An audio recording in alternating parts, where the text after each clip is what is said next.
观众朋友大家好，欢迎收看6月11公司台记台下晡新闻，我是陈淑君。咱先来看今天有什么新闻重点。行政院针对国会一款修法提出复议，总统赖清德已经许可，早起11点嘛，甲公文送去行政院。早起台南转运站有一个查某人拍伤2个民众，台中市代理一间自助餐店加速爆炸，店长甲员工受烫伤。昨美国的台积电 ADR 大起，嘛带动台湾股市今仔一开盘就大起100多点，台积电是起价895块，大盘冲破22000点，又个创新高。来看行政院针对国会一款修法提出复议，总统府伫中昼表示讲，总统赖清德已经许可，伫早起11点嘛，甲公文送去行政院。行政院长邓英台是表示讲，会按照程序来行，嘛望讲有机会会当来向立委清楚来说明。因为立法院上近18特别针对复议案来表决，那伫定营拢准备要下乡去宣讲哦。6月15，两党拢拄好伫台南有办活动。行政院针对立法院国会这款修法提出复议，总统府表示，总统赖清德已经准啦。行政院长邓英台表示，率来照程序来处理，也敢要亲身去到立法院说明。邓英台是强调尊重国会决定，希望有机会向立委搁再表明立场。我也很希望有机会、有时间，能够向委员们来更清楚地表达行政院的立场。那么两院来再度启动一种宪政秩序的互动。在等总统府移请我们立法院来来做这个审议，到目前为止我们还没收到。依正常状况，今天应该会送到了，所以在明天的程序委员会，我们就会把它列案。国民党团第副书记长林书明表示，后礼拜就要处理复议表决，也团讲兼任民进党主席的总统赖清德6月12日中常会就要下动员令，全台宣讲，加强网络社群和青年的沟通，要甲国会这款修法摒互平盘。陆军、空军齐发并进，也就是我们持续的在社群作战上强化论述。虽然民进党只有51个席次居于少数，但是我们拥有无限大的隐形席次。民进党规划清了落乡，要争取民众支持复议案。第一场6月14经伫花莲，15选伫台南。今后国民党嘛要伫全国22个县市街头宣讲反制。第一场6月15拄好嘛伫咧台南，准备甲民进党来一个面对面的对决。记者综合报道。再来看位伫台南市北区的台南转运站哦，伫早起11点，有一个查某人哦，用脚踏在单车的民众，人就行出转运站，佮乌白拍经过的民众。转运站的保全是出面压制这个查某人，嘛赶紧报案，警方嘛以伤害罪嫌侦办。敢毋是去翕到这个房门尾的负责人，10日早起7点外，行入去台南转运站内底，无缘无故向共踢，了后就随走去外口，各攻击当咧等红灯的民众。这时阵转运站内底的保全已经赶紧走出来，甲负责人阻挡，通知警方。他是在那个里边先攻击别人，对，然后他出来抽烟，忘加禁烟区嘛，所以我就请他到外边去。客运人员已经有出来跟我说，已经有报警了，叫我就是注意他的动向这样子。本分局接获报案后，立即派员赶赴现场，将女子带回侦办，全案依伤害罪嫌侦办中。警方真紧就到现场，敢若看到负责人伫遐，问话了就随家伊带转去侦办。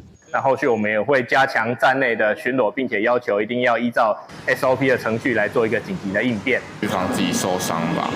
然后可能会保护自己的财损。如果有保全或是有就是转运站这边人员的介入的话，我觉得是有在做事，还不错。警方强调，虽望2个受害者拢无要甲告，不过警方要是照伤害罪嫌侦办。也若转运站的安全维护，台南市交通局强调，若拄到这款状况，转运站除了会随应变以外，嘛拢会伫第一时间报警察因应。记者综合报道。同款是早起发生的意外，来看台中市大理区有一间个试营运的自助餐店加速爆炸，虽然火真紧就拍花，也毋过店长甲员工2个人烧烫伤是真严重。调味料的管仔变形，电风嘛互火小过分裂，灶开玻璃门是拢已经脆糊糊。伫咧台中大理区立园路的一间自助餐店，11早起8点外发生加速爆炸意外。附近的民众听到声了后，就看到自助餐店的员工咧发救人。当地里长讲，这间店才拄起营运无够1礼拜， 5日节休困3天，连假了第一天营业，闭了的时就发生意外。我只听到他们那个喊得很大声这样子而已。现场的话，我询问过后，大概他们说有3天没有营业了。可能这当中的时候瓦斯没有关紧，可能今天早上在备料的时候把瓦斯打开的时候，突然那个爆炸起来。台中市消防局接到通报了后去救火，不过自助餐店已经先把火拍花。第3大队表示，初步检判是瓦斯泄漏，煮食的时阵才引起爆炸。计共有2个人受伤，送医急救。其中39岁姓拿的店长，因为离瓦斯桶导火的所在上近，伤势较严重。然后在备料、在煮食一些食材的时候，然后员工就闻到一个瓦斯外泄的味道。那瓦斯外泄味道了之后，员工发现之后就开始请店长去做一个巡视。那店长就沿着炉具跟瓦斯管线去做巡查。那巡查到后侧的部分的一个瓦斯桶放置的位置了之后，然后就有发生一个气爆的情形。男性病人情况比较严重，全身60%的灼伤，目前意识清楚，我已经做了插管的一个治疗，待会要送到烧烫伤中心。病院表示，姓拿的店长规身躯有60%立即烧烫伤，57岁姓刘的店员有20%立即烧烫伤，2人的意识拢清醒，生命正常稳定，伫烧烫伤中心观察治疗。业者无愿意加讲，若详细的导火原因，阁要等消防局监视人员调查。记者台中报道。来看这个月初9，一个中国的查甫人驶快艇偷渡来淡水，嘛引起国安疑虑。对30当前一档大约是有6000个中国的偷渡客，最近这几档，一档是只剩无到10个。在2021年，有一个来自中国福建，讲要来刀客自由的查甫人，伊是对台中港上花。在2022年有2个在菲律宾工作的中国人是骑水上的奥多麦，被对台东捞偷渡。其实偷渡，互抓到，唔奈互判刑处罚，卖互遣返。中国查甫人坐细只船对淡水上花是引起国安疑虑，过去嘛定有偷渡来台湾的案例。2021年嘛有中国一个查甫人对台中港上花，互警察查到。周末的周。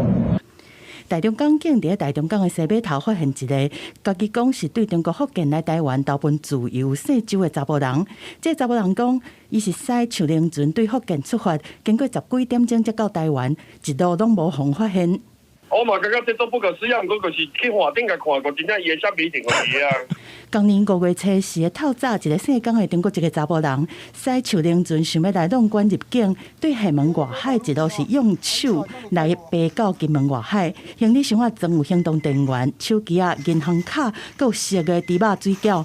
这嘛是5天来第2件的偷渡弄关事件，是引起国安高层的关注。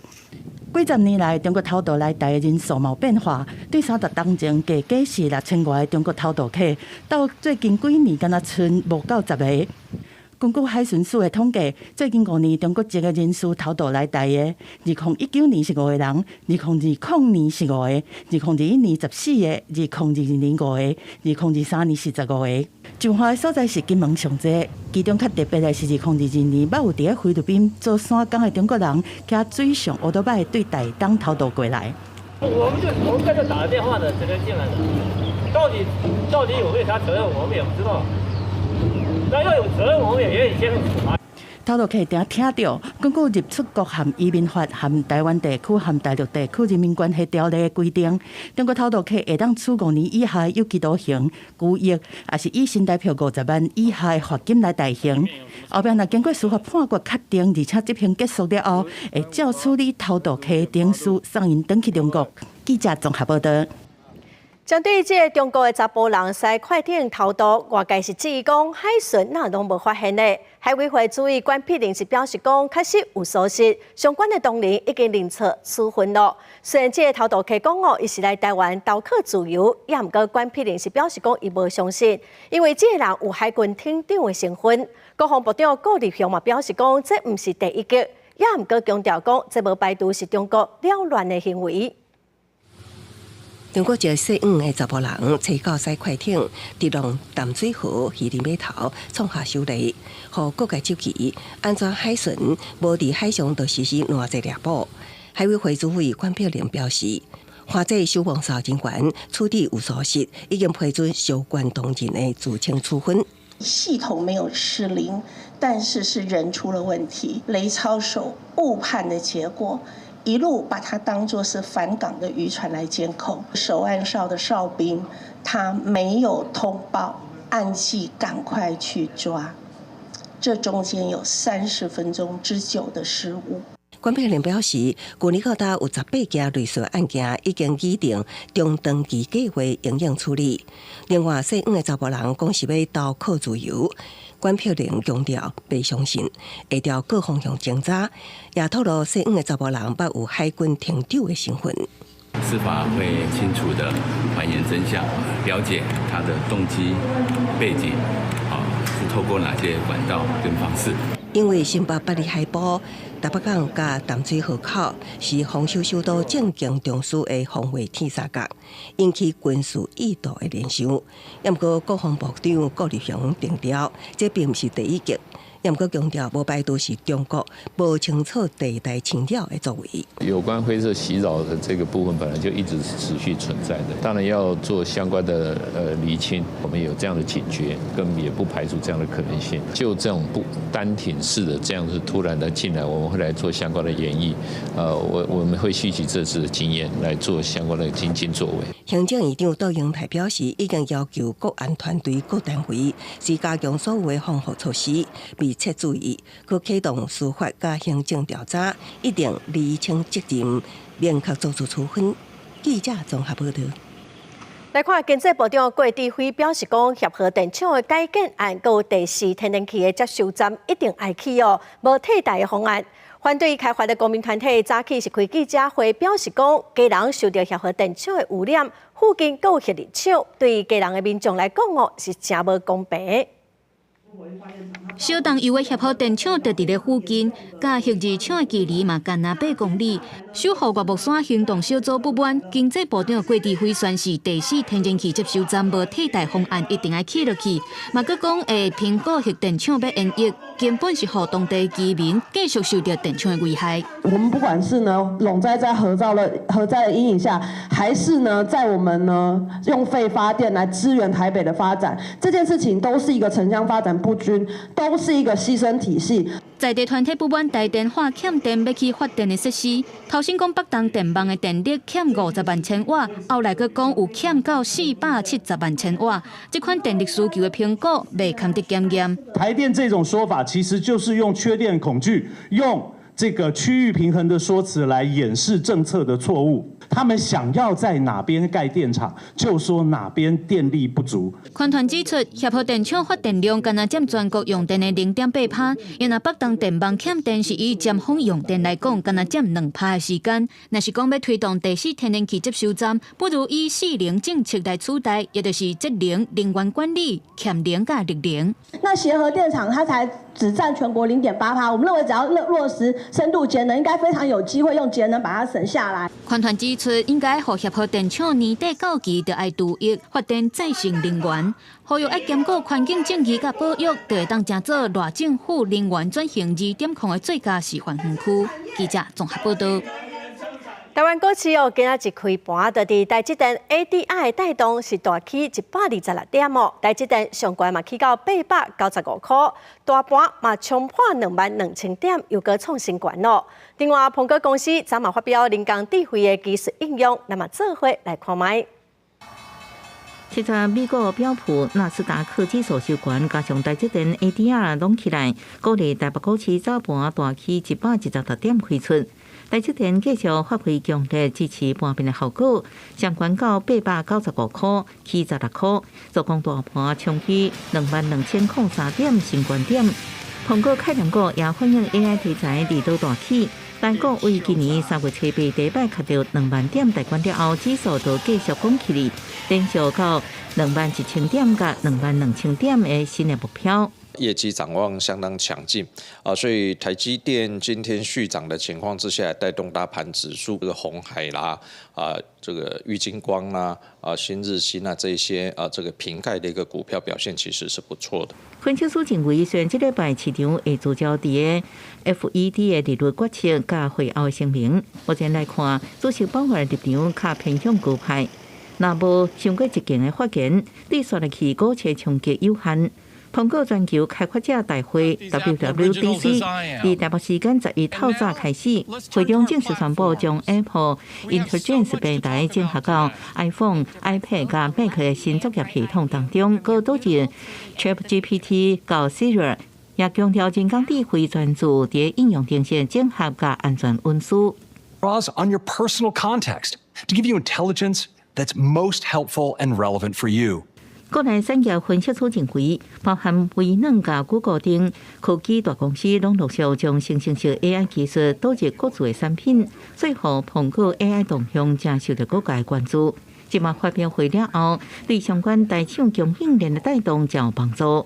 其中的话，又以台积电或者是鸿海以及苹果相关的供应链来讲，当然会是一个所谓的业绩能够持续维持的保障。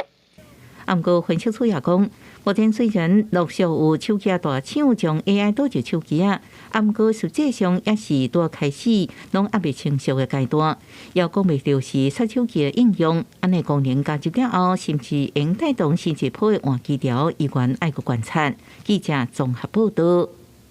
来看台湾上大的汽科集团 ABC 汽科联名传出讲聘用13个无牌的医生，诈领保健保费，直接赚4000万。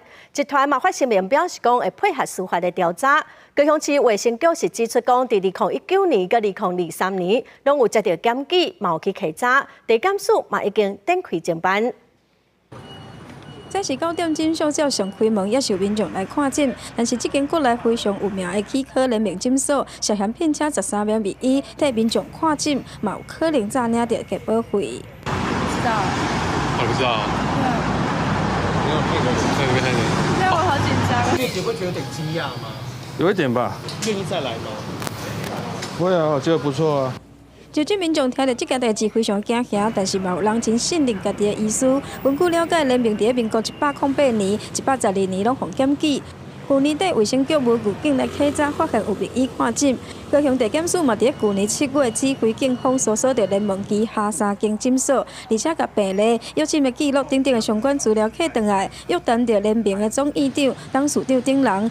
但是总医长讲联名诊所无聘请秘医，聘请13名秘医诈领健保费的事，没有。联名表示，专案进入调查，不便对外说明，但是会全力配合侦办。强调旗下真侪诊所拢是17岁2年级，汽科医生毕业了后，一般医学训练计划的合法机关，嘛捌依照着实习医生的制度，提供到国内外医学大学毕业，而且通过第1阶段汽科医生考试合格医生来遮实习。机构内主持指导着实习医生进行医疗业务，若违反着法令，会配合司法，而且负起责任。去年检调介入了后，就无搁再训练着实习医生。记者王刘婷、陈显坤报道。来看日本最近发生 A 型链球菌安怎治疗？记者综合报道。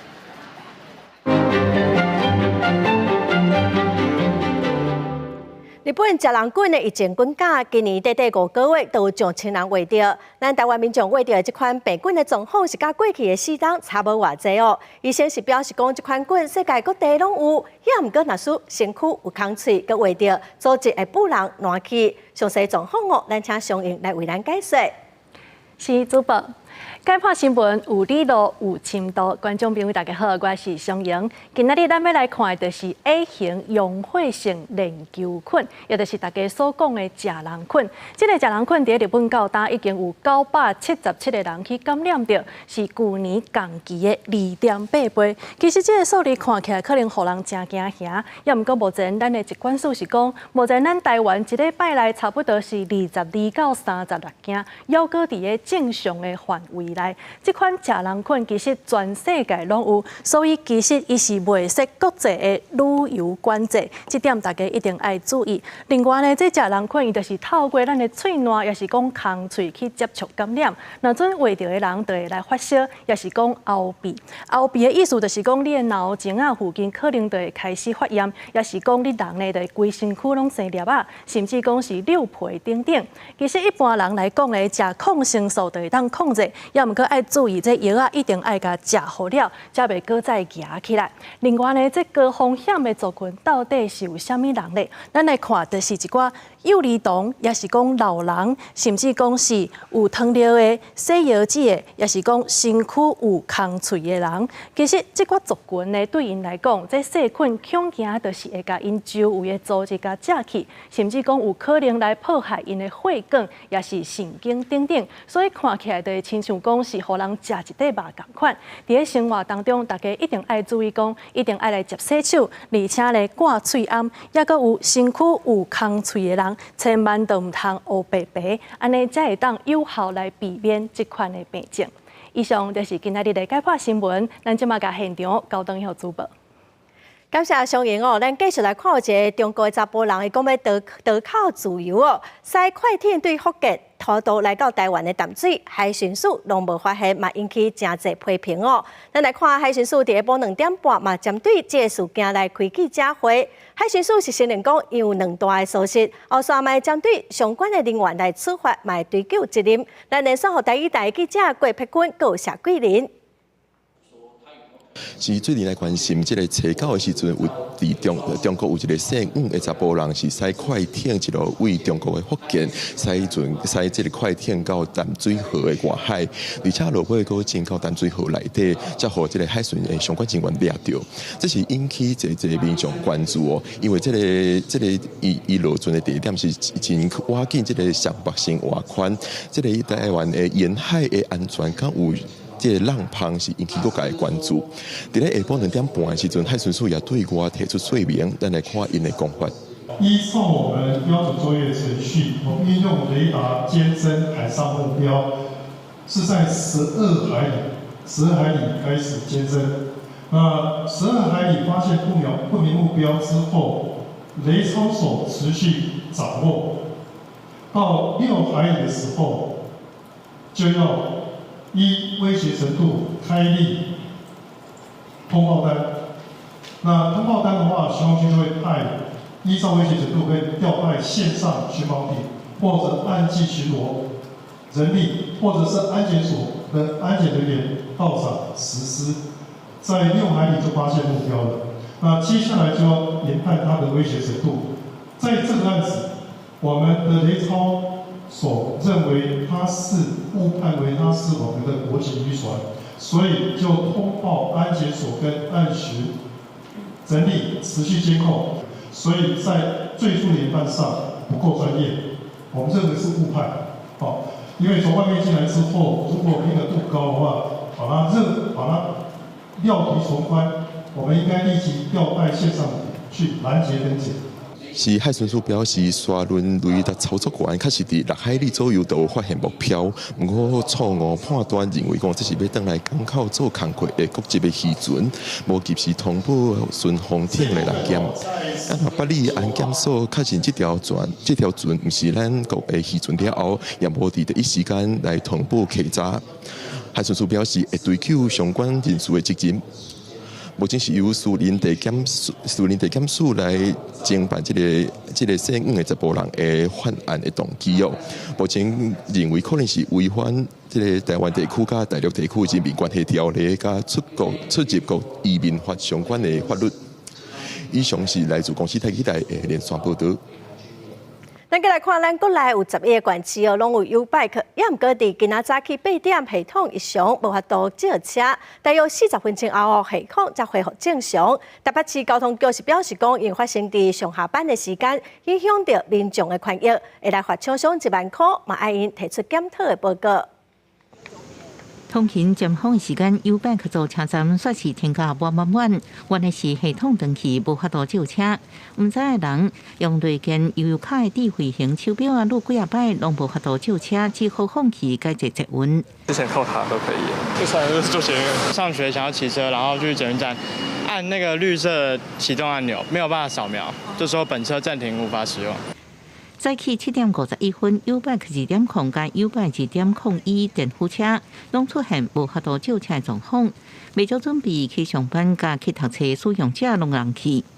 因为1点控车服务的范围包含上北、桃园、新竹、苗栗县、台中市，也有南台湾的嘉义、台南、高雄市、屏东县，影响有11县市。比照脚踏车回应经过厂商排除，伫早起8点27分恢复正常使用。悠游卡公司表示，厂商这边恢复正常了后，全台车用正常感应来走。另外，各种原因要来调查。台北市府表示，确实发现2点控车故障率会较悬。主要现在 U-Bike 2.0， 它主要车机都是设定在我们的车辆上面，所以说我们也有发现说 U-Bike 2.0 的故障频率相较之前好像有 1.0 的系统好像有相较比较高一点。然后针对这个部分，我们会请微笑单车这边提出相关的报告，也会进行相关的了解，要求它维持系统的稳定度。台北市平均一天 U-Bike 造就都超过20万次。台北市府交通局表示，通勤尖峰故障影响民众的权益，会发一班，佮要求微笑脚踏车调查清楚原因，6月底进前提出检讨报告。那下一摆个无正常，依照契约无排除加重处罚。记者综合报道。来看桃园有3间再生燃料 SRF 厂要进驻桃园科技工业园区。进前桃园市政府是不准，也毋过经济部撤销桃园市政府的废资处分。桃园市长张善政是批评讲，经济部的立场是反其反倒，嘛强调讲市政府已经会依法严格来审查，要互无达到标准的业者归关哦。行政院长邓英台嘛表示讲，会要求经济部要加强说明。对不起。国民党立党团在伊召开记者会，批评中央讲话无准绳，桃园市府禁止 SRF 厂入园。也毋过经济部即马煞推翻，撤销桃园市府的废资处分。国民党团集期执政党选前后顶选后平倒。中央反复并且让地方非常为难，那么最后还要甩锅给我们地方政府我想不管是我们观音的居民，不管是我们桃园市所有的市民我们完全不接受中央这样蛮横的做法。我们要捍卫我们刚刚讲的居民健康，土地的面积该核配给多少适当的排放量，就是这么多，不能超出土地面积该有的配额。桃园市长张善政表示，有关超量污染物排放权，会强烈监督捍卫居民的健康，会要求市府依法严格审查，绝对袂互无达标准的业者过关。市府也会启动关键权限的反制，期望都会收回超量污染物排放权。对 SRF 进驻前期，经济部长惠智辉早起出席立法院无做回应，颠倒是行政院长邓英台发声，爱经济部爱适度加强说明。这是一个新的科技技术，各方的意见有若干的不同，那我会要求经济部就 SRF 这样的新的一个产业技术，能够适度的再加强说明，希望地方政府做决定前后要跟人民、要跟业界多做一些沟通，让这个事情有一个圆满的决定。我们环境部是加严来处理，会有一个全面体检，然后还有一个辅导团。我们也会设定一些标准，让这个能够空气品质能够改善。所以我们会强力来处理这个事情。环境部长彭启明强调，会加强处理全面体检，因过居民烦恼这3间固体再生燃料会产生空污问题，中央要安怎消除居民甲地方政府的积极声音，恐惊也有讨论的空间。记者综合报道。新北市政府拍算要伫淡海的公职自然公园来起大楼，设派出所甲消防分队。也毋过有在地民众是认为讲无应该选伫这个地点，嘛成立自救会，因今仔早起嘛去新北市政府定情。市长，侯市长，帮忙，救公旗。希望新北市长斗相共，40位民众是去到新北市政府来定情，希望淡海新市镇的景小强固大楼选地址卖选伫当地的公厕自然公园。这边是淡海路跟滨海路的交口，这是未来的主干道，然后中间再穿插轻轨双汇流的位置，所以这边的交通非常非常的可怕。20台车里面1台车擦撞到轻轨，整个交通瘫痪，整个车子完全开不出来的状态。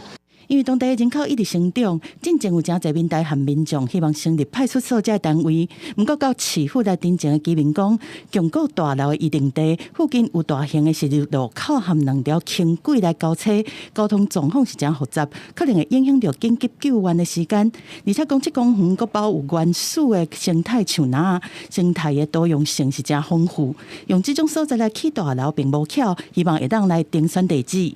临海的一个洼地的一个这样子的公园，如果它要盖警消公共设施的话，它势必要把这个公园给填平。其实对整个生态系统，还有整个未来气候变迁的防灾，这个水的资源的这个蓄洪的功能，都会大受到影响哦。陈情的事项我们已经收到了，我们会带回去给长官我们来共同研议，我们会尊重这样子的一个议题。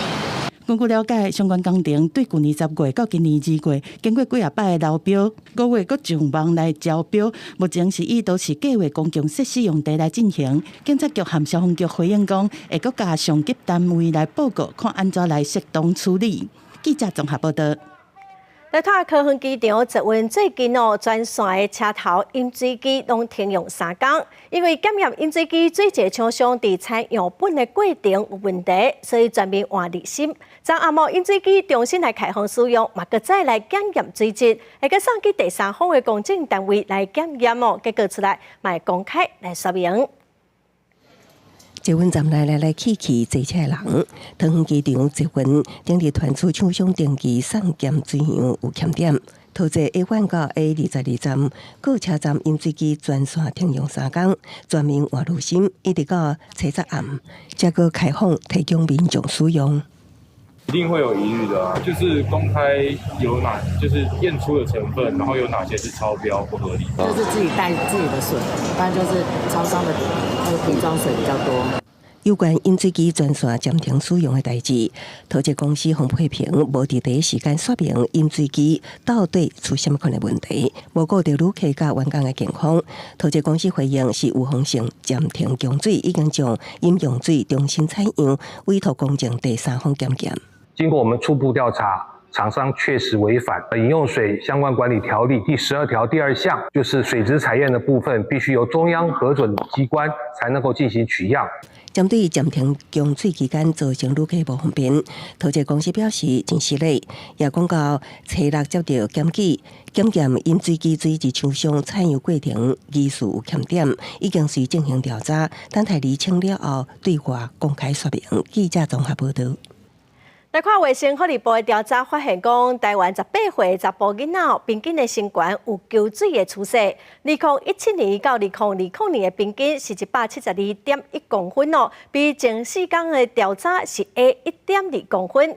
也毋过18岁查某囡仔却愈来愈大汉，平均是有161.2公分。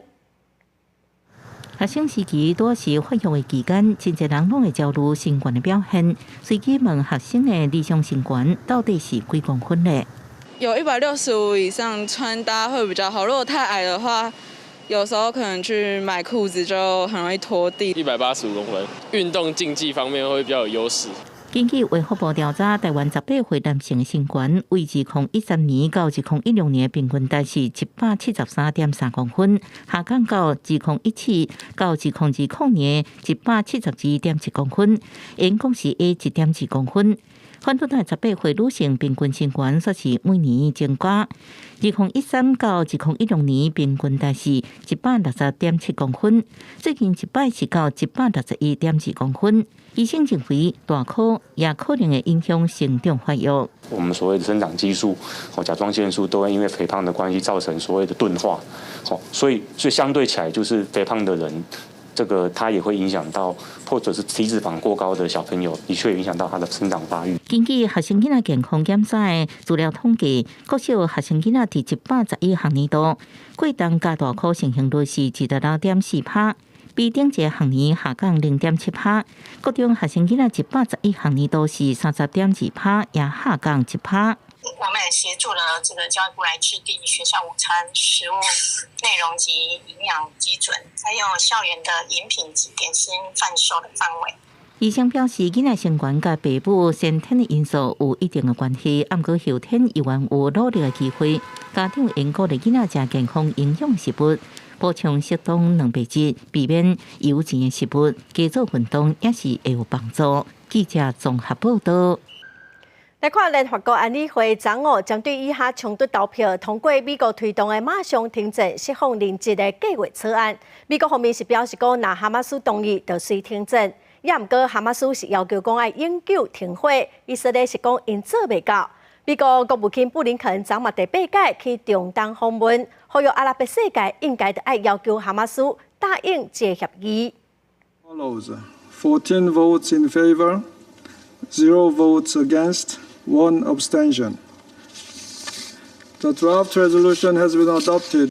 在美国呼吁支持以下随停火而且放人质的计划草案之下，表决通过。Israel has already agreed to this deal, and the fighting could stop today if Hamas would do the same. 弃权的一式是罗西亚。Но по-прежнему нет полной ясности относительно наличия официального согласия Израиля. 哈马斯对安理会表决结果是表示欢迎，但是要求停火协议拢必须保证是永久来终结战争，和以色列退出加沙。根据美国和以色列官员的消息，哈马斯在卡达渡海的政治领导改战，还未对这个协议做出正式回应。在以色列这边，在表决了后，重申讲，这个草案对相关计划提出的嘛，仅是部分的内容，其实在摧毁哈马斯军事和管理能力进程。然后讲是永久停火的言论，拢是有讲和无讲同款。Israel will not let Hamas rearm or regroup. Time has come for this council to finally hold Hamas accountable. To this day, Hamas continues firing rockets at Israeli towns and cities. 这项美国发起总统拜登在5月31日宣布的提议，是分作3个阶段来停火。哈马斯放人质，把已经死亡的人质的遗体还回来，高含巴勒斯坦的换犯人，主要是力促各方随无条件全面来贯彻相关条款。国务卿布林肯车集搁一摆造访中东，就在安理会当准备要投票的几点钟前，向中东地区的领导人来发话。If you want a ceasefire.Press Hamas to say yes. 美国是以色列的坚定盟友，真正捌几摆阻挡联合国的加沙停火草案，受到严厉的批评。公司新闻吴文玲编译。来看科学家伫非洲的肯亚发现讲，象会互相号名，佮会假声来对对方的名。这款沟通的方式是真罕见哦，只有少数野生动物会安尼做。听到家己的名，非洲象用声耳啊来回应。科学家伫7日发表的上新研究指出，非洲象为彼此之间号名，而且用低深的声音来发，安尼声音传到草埔任何所在，拢能被听到。科学家也讲，野生动物用独特的名来互相称呼的情形是真罕见，只有少数的野生动物做会到。She gives seemingly a very similar call, and nobody will respond. Nobody will react to that call except for a single elephant in the group, and that elephant will respond or come up to her or whatever. And so that indicates that they have a means by which to communicate who they want to talk to. 象发出音频比人类听觉范围会较低，所以人类是听无。专家讲，这声音是透过特殊的麦克才能收到。象发出电线声音的时阵，经过精密的数据分析，声波电脑机器才能知影其中的内容有名字。亲像母象化细只象，或者是母象叫新加入的象，赶紧归队。Elephants are highly social, highly vocal species. We know there's a lot going on with their communication, but we haven't been able to decipher much. It's quite complicated, the structure of their calls. 专家讲，人甲象的冲突，毋那是倒拉象牙尔。在气候变迁甲全球暖化出现之下，人类的农业发展侵占象的生态地，互相抢夺的结果之下，致使象群数量减少，人类也安尼伤亡。所以透过研究增加对象的了解，对保护象将有帮助。公司新闻新竹报编译。来关心天气哦，受到西南风影响，未来这几天哦，全台湾的山区会落西北雨，中南部地区哦会落大雨，其他的所在哦水气较少，各地温度是拢会真高哦，会升到35度的左右，已经是热人的天气咯。连续假期结束，拜日透早北部好天气，中南部落雨乌阴天。气象署表示，目前台湾受北部海面的风面、东南部太平洋高压以及透西南风的影响，拜六进前的天气，北部地区水气少，气温悬；东南部地区受西南风影响，较有云系形成，造成落雨。苗栗以南以及各地山区要注意过头的西北风，也是熊熊落大雨。所以今天到星期六这段时间，中南部地区、澎湖、金门、马祖，甚至北边到苗栗，都可能断断续续有下短暂性的阵雨或雷雨，而且它各地中午以后会有午后的对流云系发展，所以中午以后在各地山区、还有东北部地区以及大台北地区，就可能会有午后阵雨。另外，因为五声雨系统已经行去Okinawa、台湾北部外海以及中国南部，未来10天方面嘛，拢会是伫离台湾较远的所在，所以就气象专家指出，照安尼状况会当讲台湾的五声雨季已经正式结束。咱为6月初8、初9了后，这个梅雨系统已经走去Okinawa甲中国的南边。咱这个电脑预测未来10天，这个方面系统嘛差不多拢伫中国的南部甲Okinawa这附近啦。所以咱若讲看这两个这个资料按结做伙来看算讲咱的这个梅雨应该是伫6月初8、初9就结束啦。温度方面，过去几天已经明显变热。气象署讲，拜六进前各地二时拢会超过30度，西北部甲东南部地区甚至会来到35度左右。另外，拜三甲拜六大东会有机会发生小风，民众要加加注意。气象科选柯明哲台北报道。昨午是淡水大拜拜，清水祖师爷示警，也毋过有2个看热闹民众是冤家相拍，阁有一个顶头囡仔提出刀仔来恐吓。这个才15岁提刀仔的少年囡仔，嘛予伊违反社会法侦办。新民出巡绕境真闹热，街路拢是信众所形容爆发冲突。现场一片混乱，2个查甫人吵袂煞，有人伸手一杀，挥暴上面，用要爆发。伫现场未少人赶紧斗阵阻止，将双方有开，就惊2人拍起来。这摆冲突是伫俗称淡水大拜拜现场，7日暗时11点外，活动进行到一半，发生扭扭闹闹，甚至有人直接提出刀仔。现场双方已由阵头将双方带开，避免事态过大。经检视影片中有阵头成员亮出刀械，查缉到涉案的少年，并于其身上查扣折叠刀1把。全案依社会秩序维护法侦办。快达警力到现场，冲突已经结束。警方调查专案由围观民众引起的，迄时阵人客人双方有杀来杀去，加上天气热，讲未顺车就纠纷。暗过一个顶头少年，我们也无阻止反对党提出刀仔，被依法侦办。是有两三件嘛，有吃药然后要来乱的啦。我们一直开会开了很多次了，一直要求，然后又设立群组，那个分局这边也一直要求大家要和平、心平气和。清水祖师绕境是当地重要的大代志，连续2天，暗过干那活动第1天，这种冲突都不止一件。好佳在拢顺利结束，警方也动员将近400个警力，高规格戒备，唔加凊彩。记者综合报道。再来看4月初3大地震了后，华人一寡囡仔仔拢走位咯，一寡固定的锁仔嘛断去，希望嘛破去，迄边是损失3800多万。农业部补助业者一人30万块，迄回是讲补助上过少咯，帮助是真有限。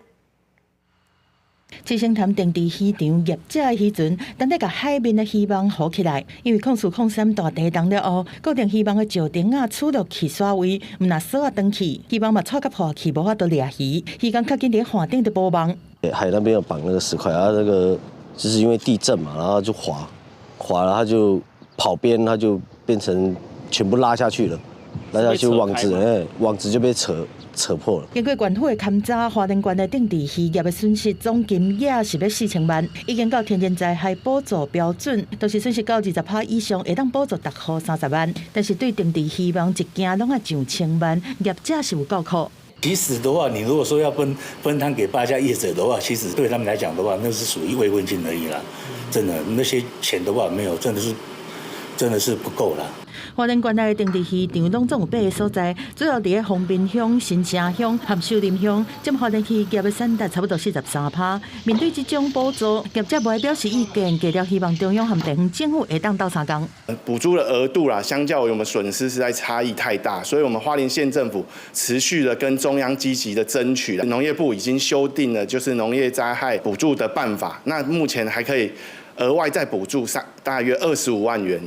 议会强调讲，目前每一间业者拢搁伫咧整备，除了保网，搁要甲新的石钉啊钉固定伫咧海底，暗算爱烧热以后，才有法度完成规个修护作业。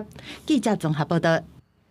八步蛇是台湾的原生种，嘛是保育类的动物。去年的7月，林保署伫北山国家森林游乐区发现一只有新的八步蛇，嘛用摄影记录专程来记录伊孵卵的过程。那么做伙来看卖。八步蛇幼蛇出来，甲两壳突破，总算出世。这个珍贵的影像是来自林业自然保育署台中分署。分署教育中心的教师去年7月份，带营队的囡仔，伫北仙山国家森林游乐区内底，发现一条有新的八步蛇。一礼拜了后，这条蛇生卵伫附近的窟窿。台中分署赶紧打护拿，设摄影器材，记录八步蛇孵卵的珍贵影像。经过2个多月的观察。我们有观察到几个特点哈，第一个就是百步蛇的孵卵它几乎长达1个多月的时间它会不离不弃的守护这个蛋。然后第二个是我们观察到小蛇从卵孵化出来之后它百步蛇的妈妈它会在洞里守护大概7天它好像要等到它安全之后才离开林业署表示，八步蛇是台湾原生的蛇类，属于保育类的野生动物。过去虽然有真侪研究，知影蛇母有护卵的行为，但是大部分拢只有野生八步蛇求伫卵顶头的画面，无完整孵卵过程影像，无就是人为饲的非自然环境影像。农业部强调，这个孵卵幼蛇出世的完整影像，会使讲是真珍贵。全世界的第一次能够详实的记录到。百步蛇在野外产卵孵化的整个完整的这个过程，小蛇孵化之后，母蛇事实上还在，所以这个也是很有趣。大家都以为说蛇类它是所谓的这种比较低等的这个动物，它不会有什么这种亲代的照顾。林业署表示，过去人工哺育八步蛇，无都知影幼蛇出世了后，蛇母会有啥物款护卵的行为，也唔知蛇母会踮伫树内底保护幼蛇。这摆研究成果会伫第10届国际的两栖飞行动物学大会发表，向国际分享这个研究案例。记者郭文谢桂林台北报道。NVIDIA 的创办人黄玲芬甲美超微的创办人刘建虎2个人讲台语的影片受到真侪注意。伫顶礼拜，立法院贸易委是要求教育部应该爱帮台语来正名。有台语团体即马嘛发起联署，要求讲应该爱正名。顶礼拜，立法院教育文化委员会旨在立委针对国家语言发展法质询文化部甲教育部，议题包括台语家庭语言发展文化中心等等，其中嘛包括教育部直直唔甲闽南语正名做台语。有台语团体伫6月初7发起联署，希望政府听到民间的声音。建议优先用啥，但问题。确实是对可能体制内要处理一寡代志来讲，较无法度去推动后壁的代志嘛。伊要叫做台语也好，台湾话、台湾语，反正就是这几个名啦。莫搁用迄其他什么版、什么有诶无诶。5月教育部备询的时表示，要伫文化部率来要办的国家语言发展论坛来决定台语名称，并团呼吁教育部应当尊重台语族群对语言的叫法，若准要互上述专家来决定台语名称有影真无理。到底这个语言的名称是毋是咱咧使用的人来决定，还是几个专家、恁论坛内面的几个人来决定？用这个联署的方式，佮甲咱的这个民间的力量，佮甲提出来。原来关注台语正名的民进党立委陈培如嘛，呼吁教育部、文化部爱伫应该的基础来进行。新的政府你来重新讨论这件代志，但是咱讨论的基础是毋是伫咱较早已经讨论过的代志顶悬？我感觉找的人真正重要。文化部国家语言发展论坛原本按算上紧6月要办，但佫延到7月至10月中间举办。不过到当也未提出实际做法。但不如指出，总统赖清德和行政院副院长陈丽君，因过拢有讲过，希望和民众直直上生活会当好好使用母语。伊表示会继续要求新政府实践承诺，嘛要重视台语正面的代志。记者卢尚如、郑俊友台北报道。今仔的台语课总体检的专题咱要来看伫2当前开始国中、高中的本土语已经是必修的课程，也毋过因为校考试未考所以校有学生囡仔还是态度，各有资源的投入，拢有影响。有学者是认为讲，若真正想要建立一个多元语言文化的社会，政府的态度应该爱愈积极，甚至本土语嘛无应该1礼拜才1节课尔。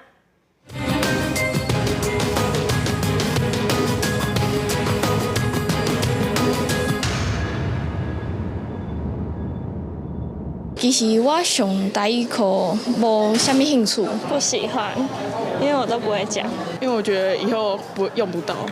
较早敢若国小有台语课，虽然即马国中、高中来必修，毋过因为教学已经断层，伫厝内阁无咧讲，袂少学生因为听无台语，无介意上台语课，嘛因为考试无考本土语，毋是升学的重点，毋若学生学习的意愿无悬，连带影响资源投入本土语。叫一声。就应1摆。高考事业者变台语教材，后生爱面对的挑战，就是学生台语程度差真多，台语册爱安怎编才符合教学需求。就是有发现说，现在的高中生好像有一点点抗拒台罗。若要爱愈侪出版社愿意研发台语教材，阁要爱提升教科书内容的品质。业者讲，上核心就是台语专长的师资爱稳定，因为通过台语师培的老师，才有法度针对教材提出看法。老师不知道这里面他的教学设计的一些美感，他可能对他来讲就是一个无用的东西。本土语课程对国小到高中无影响，若教科书业者研发教材有困难，教育部落200亿推动生生用平板，本土语的所谓环境煞无够完善。数字化的问题，一寡字无法度显示的问题，这就是一直拢无得到解决。